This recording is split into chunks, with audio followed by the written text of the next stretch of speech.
Hello and welcome to All the Yarn.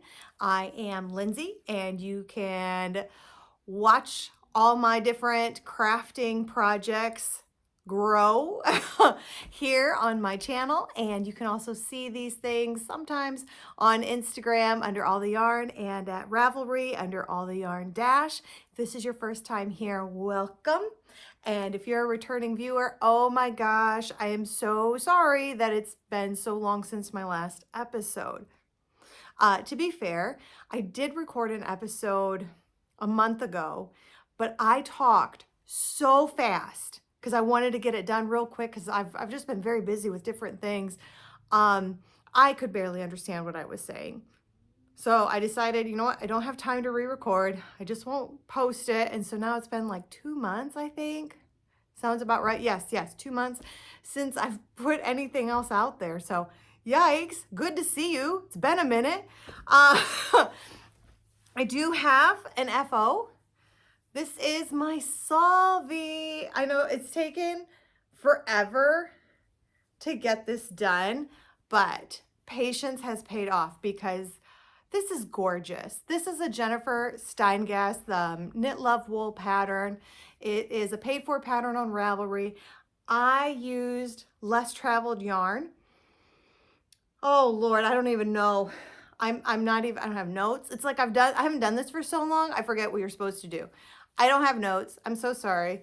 I'm pretty sure this is like narwhal, or it has something to do with water. I don't know. And this is a light gray. I don't know, but they're both less traveled in tweed. Look at that tweed. Oh my God. They're both a tweed. On the camera, you don't see the tweedy bits as much, but in person, you can still, like, you can see the tweed come all the way up to the top. It's gorgeous. It's gorgeous. I'll put the colorways in the notes below. I try to do pretty good notes on projects and yarn and whatnot. I will say, if you love this yarn, less traveled is no longer dying. So find a stockist that might have some left over and stock up, because whatever's out in the world right now is like, that's it. That's it. And I love her colorway. So I'm so glad that one of my obviously favorite sweater designers and one of my favorite yarn dyers got to marry into this beautiful Solvi sweater. If you've been around since last summer, guys, I finally have a Solvi. Like, this is what, third, fourth attempt? I don't even remember. Let's probably not keep count, but oh my gosh, I'm very excited. Very excited. I do need to weave in those ends and I still need to block it, but oh my goodness, I've just not been knitting that much. I love knitting. I'm not like getting out of the craft or anything, but I've been busy. I've had other things going on in life, and I kid you not, whichever one of these sleeves I did second, weeks. I was on this last bit of ribbing for weeks. I'd try to get like a row in a day if that was all I could manage, and sometimes I couldn't even manage that. So this has been a long time coming. Obviously, I am not going to hit any kind of knitting goals this year with the sluggish pace with which I'm going, and I am okay with that.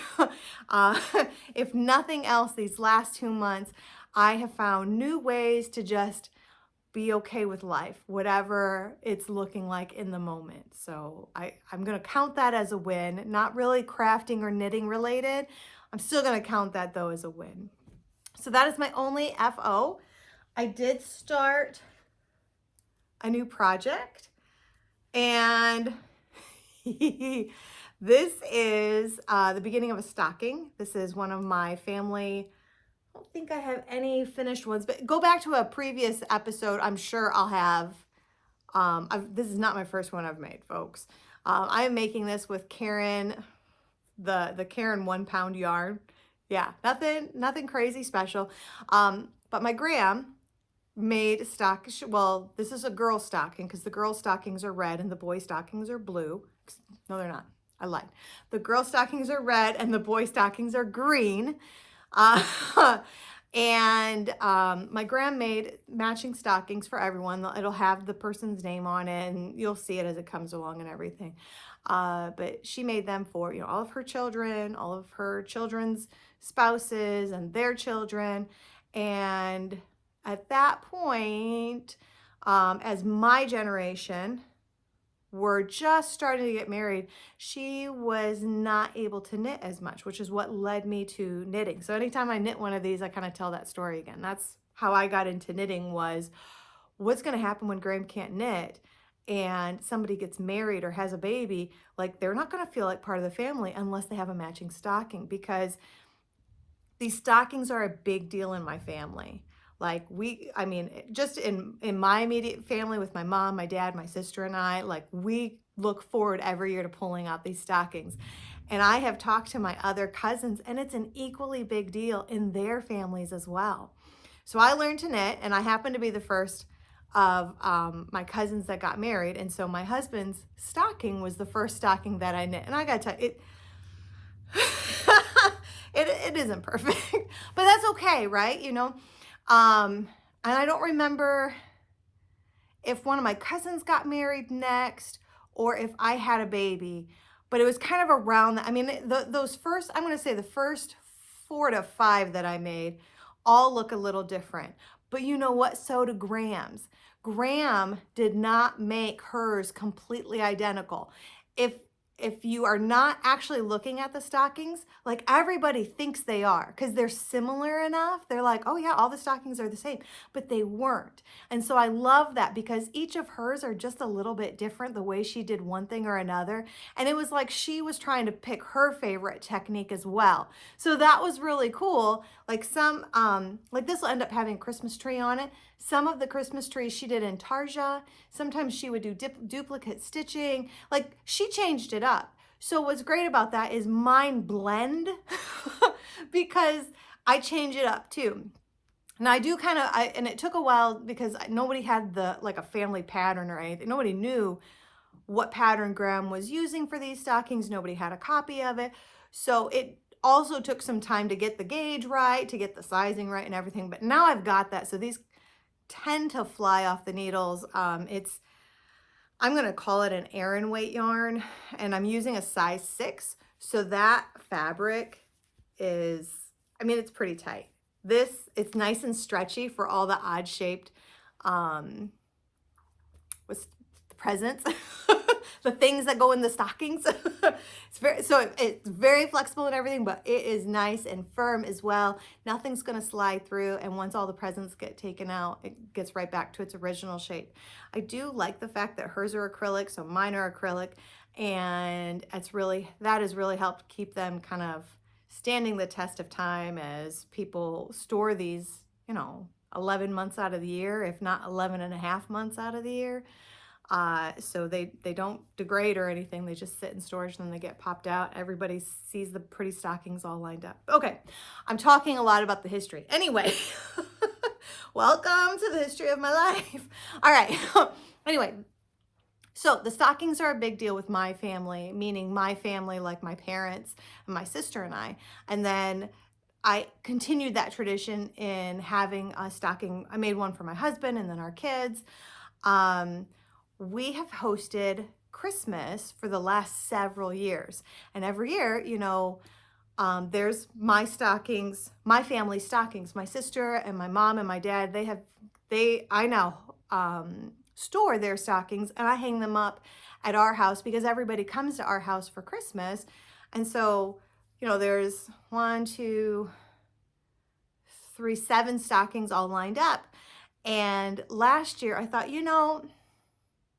because we host Christmas for both sides of the family all together, it's really kind of nice. I really need to add my husband's whole side of the family because we're all one family, So I was thinking about it, and then, when you get a really good idea and you're like, ooh, I'm going to surprise everybody. And then somebody else thinks of it too. So I was thinking, oh my gosh, I'm going to surprise everybody. And it's okay. I don't think they watch this. So even if they watch this, hopefully it'll still be somewhat of a surprise. But my mother-in-law at Christmas, this last Christmas, she said, I would really appreciate it if maybe we could have stockings too. And I'm thinking, dang it, I was already there, like you didn't have to tell me, I was there too. So I feel like a little bit of the, hey, I was really thinking of you guys, like some of that got taken down because then she thought of it too. But that's okay. That's okay. So I really got to start working on these because I need to pound out 1, 2, 3, 4, 5, 6, 7, 8. 8. Wow. I don't know if I'll get all 8 done this year, but I'm going to try and do it by generation so I don't feel too bad. Like, oh, I picked like I don't want to do like, oh, well, you're just my favorites. Like, you know what I mean? Like I have to have like a rhyme and a reason to who got some this year and who didn't. But so I'm going to start with the generations. So I have 8 to do. But again, like that's what I mean. Well, it's great to have all of our Christmases together because my family's only 7. I added my husband's family. That's only another 8. I mean, really, but still to see 15 stockings lined up, I'm so excited for this. So anyway, this is my first one of the 8. As my cousins have been getting married, I have been knitting their spouses Christmas stockings as well as like a, hey, welcome to the family. And overwhelmingly, it is the gift I get the absolute most gratitude and thanks back for. I give away a lot of knits, but that one, I mean, they are just, oh my gosh, it's like when they say the thank you, it's so heartfelt that you almost start crying, like, oh my gosh, well, I love you too, that kind of stuff. So anyway, so I've been staying up on top of that. Usually, I'll be honest, full disclosure, they get their stocking like on their first anniversary. Only one time has it ever been an actual wedding present. Just, it is what it is. So they usually get on their first anniversary. Well, one of my cousins is getting married. Well, I shouldn't say that. One of my cousins just got engaged. So I don't know when they're going to set the date, but it's like, oh man, I got to now like add another stocking to the list. So I am going to try to pound through these. I got to tell you, normally I make these on magic loop. And I thought, hey, let's do circs because this might go a little bit faster. Because for me, circs are usually, circulars like this are a little bit faster than magic loop. But I think this fabric is so tight. And I also feel like these are 12-inch and my neck size is 16-inch, which the 16-inch is going to be too big, but these 12 inches are almost too small. Like it's just, it's really, that fabric is just so tight. There's no give. I'm constantly pushing the stitches along and usually I don't have to do that. So I think I'm going to try and switch to magic loop to see if this will go a little bit faster. It would probably also go faster if I was knitting more. I mean, that's a possibility. I don't know. Anyway, though, so I know a lot of you probably come here for the beautiful hand-dyed yarn that I'm usually knitting with, but I just want you guys to know that I love all yarn and I feel like there is a place for all yarn. And in my world, acrylic makes the best stockings. So you are going to see some acrylic, but don't worry, it'll be changing and whatnot. So that's been the whip that I've been working on as soon as that Solvi sweater got finished. I got to tell you though, so I was looking at some show notes because I was trying to figure out when was the last time I had recorded an episode. Guys, those possessed printer mitts, which if you don't even know, like, Lizzie, what are these things that you're talking about? Apparently they're a whip that I started earlier this year. Didn't even know they existed. Like they weren't back burnered, they were off the stove. And I feel like maybe the pot got emptied and washed and put away.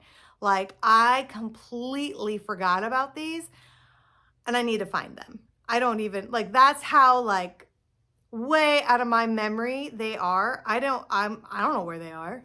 So I got to find those. Cause I feel like, and this is a little bit weird, if you've been around for a while, I'm a sweater girl. I'm a big project girl. But I think the last half of this year, I'm going to focus on the smaller things. So I'm going to try and get as many of these stockings done. In my mind, I'm looking at 3 to 4. Like if I can get 3 to 4 stockings done by the end of this year, which should be doable if I can figure out my whole needle situation, because this is not going fast. And the yarn's grippy. Like, I can't tell what's going on, but something isn't liking each other in this setup right here. So I got to find something to help me move a little faster there. But yeah, I'm going to try and pound out like 3 or 4 stockings and find those possessed printer mitts, because those were really fun. And I had an epiphany. Hold on. Maybe they're back here. Are you? Ho, ho, ho, ho, ho. Sorry, guys. I have a pile of stuff over here. I had an epiphany. I thought, I wonder if it's in the pile of stuff. It is. Okay, these haven't changed at all, but I'm so glad I found them. I think I'm already to the thumb. So, oh yeah, I can get these done. I'll get these done and some stockings. I'm not gonna lie, there are times when I really like having a sweater on the needles, and there was a point in time earlier this year when I didn't, and it was heavily frustrating.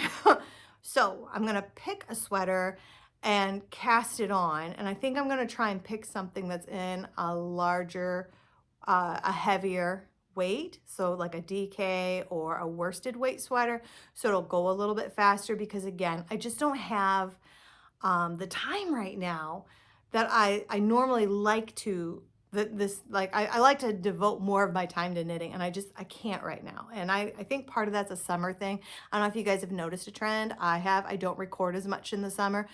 We're busy. I do feel like part of that is the weather. I feel like where I live, summer is so nice and warm and sunny, and the days are long, and there's just all these things going on. And then when it starts to cool down and you have winter, like, there's nothing to do in January and February where I live. Like, you don't want to be outside. It's cold and it's wet and it's just not fun. So it's like, well, I'm just going to sit, and knit for a couple hours then, because there's nothing to do. But like right now, I mean, there's just a lot. Anyway, so we'll see. But yeah, I'm going to try and find a sweater that I want to do that's in a heavier gauge, thinking DK or worsted. I have obviously got a couple in mind. I definitely have the sweater quantities for it. Oh my gosh, I gotta stop buying yarn. And then, yeah, but mostly focus on some of these smaller projects. So that's the goal. We'll see what happens. Definitely a pivot. I'm so tired of pivoting since COVID, but whatever, we're gonna pivot. This one, at least I control. We're gonna pivot to smaller items. We're gonna get away from my original list of what I thought I was gonna accomplish this year, and I'm in for that. It's all right. The Solvi, though, was on my list of things that I did want to knit, so at least that got done. That's exciting. Let's see what else is on my list. Oh my gosh. All right, so there's 2 other areas that I kind of check in with you guys, because I set goals at the beginning of the year, and I like goals because that gives me direction, it gives me purpose. But like, I'm not married to goals. If I get new information, then let's change the goal, But one of my goals was to hit the gym twice a week. And normally I'm pretty decent at that, like with very little, like I don't, I'll be honest, I like lifting heavy things. I like to go to the gym to lift. I like feeling strong. That's why I do it. Again, there's just been a lot going on in my life lately. And like, I didn't go to the gym for, oh my gosh, I am going to say almost 3 months, which is like crazy. But I got to tell you, and I'll put the information down below. I started working with a holistic health coach, and holistic in that, kind of balancing every area of your life. And that's probably where I'm like just very okay with changing goals and whatnot and working with him. But it's been amazing. And we've worked together even though I didn't even go to the gym.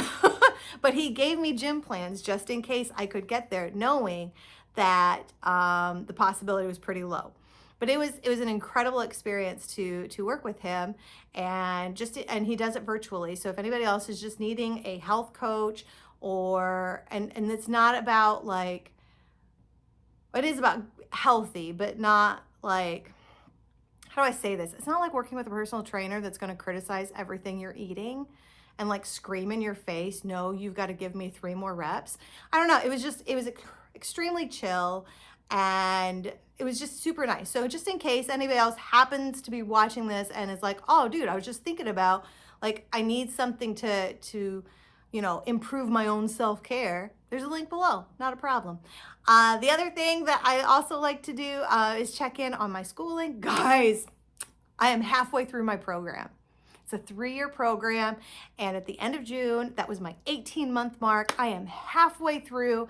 I have a big project that I'm trying to finish by the end of this year, and if I can get that done, my last year, like all of 2024, it should be like smooth sailing through that last third. So I am very excited. It's kind of what got everything else out of balance, was because I was in a couple of really tough classes where I was, oh my gosh, it was like 20 to 40 hours to write a paper because the material was so dense. Oh my gosh, do not recommend. But that's okay. That's okay. So the class that I'm in now is a lot more balanced. It requires a lot less work, and so I can balance things out with my life a little bit more. I have more time for knitting. I have the headspace to think about knitting. That was kind of the other thing, is like, even when I had time, like I didn't have the headspace for anything. I was like, okay, yeah, now I can think of new ideas. I can get the creative juices flowing. If you've noticed that I haven't posted very much on my linden wool Instagram, I'm still there. I mean, obviously I'm still selling yarn, but I couldn't even dye for a couple of months. I couldn't dye anything new. I had no headspace for creativity. I had nothing left in me. It was like soul drenching. Not drenching. What word is that? It was soul sucking. That's really what the word I'm looking for, is this class that I just finished. Anyway, so now that's done. I have a couple of weeks now since that finished that I've kind of recovered. And yeah, so hopefully the creative juices are flowing. There's a little bit better balance in my life. And I am excited to approach this last half of the year with smaller projects and things that are kind of, being made for other people. So thank you. Thank you so much for joining me. This is a little bit different, a little kind of a quick catch up on what's been going on. Not much knitting. So normally this is focused more on knitting and not so much like history of why I'm knitting and Christmas and da da da da da. But that's what it is today. So I'm glad I got to record this episode, even if it is a little bit short. It's good to see you guys. I'd love to know what kind of summer plans you guys have been busy with. And other than that, please feel free to like and subscribe, and I'll see you in about a month. All right, take care.